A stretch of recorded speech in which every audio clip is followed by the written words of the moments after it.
Wyoming is recognized. Madam Speaker, I yield 3.5 minutes to the gentleman from Maryland, Mr. Raskin. The gentleman from Maryland is recognized for 3.5 minutes. I thank the gentlelady. Madam Speaker, like 300 other witnesses called to meet with the January 6th committee and our staff, Mark Meadows was indeed cooperating with our committee and voluntarily released thousands of pages of admittedly unprivileged documents. And then something changed. His book came out, and apparently it embarrassed Donald Trump. And after ex-President Trump exploded and called the book fake news, Meadows performed a U-turn and suddenly refused to appear at the December 8th deposition that he had previously agreed to. He called his own book fake news, which is a pretty devastating review to render on your own book. And he brought a lawsuit against the committee alleging, check this out, that we have no legislative purpose.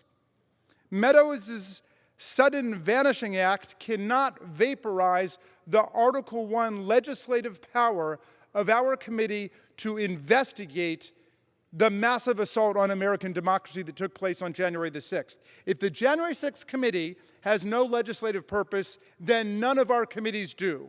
For the first rule of democratic government is self-preservation. Article 1, Section 8, Clause 15 gives us the power to suppress insurrections and repel invasions against the Union. And this we will do by investigating and reporting on the most dangerous political violence ever unleashed against the Capitol by a domestic enemy.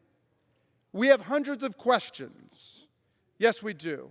The fact that Donald Trump, who gave Mr. Meadows a positive blurb for his book, apparently changed his mind about the book, doesn't mean that Mr. Meadows can now violate a congressional subpoena, something that Meadows frequently insisted upon himself as a leading member of the House Oversight Committee. And he knows it, and we have pages and pages of his insisting upon the central importance of honoring the subpoenas of Congress. We have hundreds of questions for Mr. Meadows about information he has already admitted is not privileged in any way at all by the executive privilege, the Fifth Amendment, or anything else. Here's one of them. How did the following text from a House lawmaker influence Trump's plans to overthrow Joe Biden's Electoral College majority of 306 to 232 after Joe Biden beat Donald Trump? And here's what that lawmaker wrote him. On November 4th, a member of this body wrote to Meadows, here's an aggressive strategy.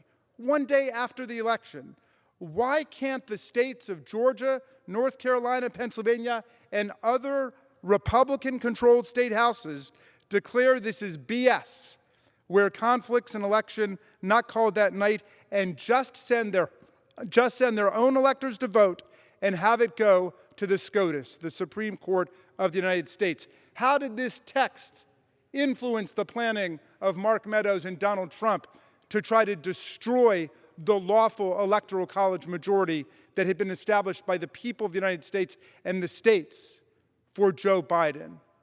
Those are the kinds of questions that we have a right to ask Mark Meadows. He does not have any special privilege above any other citizen to get out of his civic responsibility to participate. I yield back. The gentlewoman from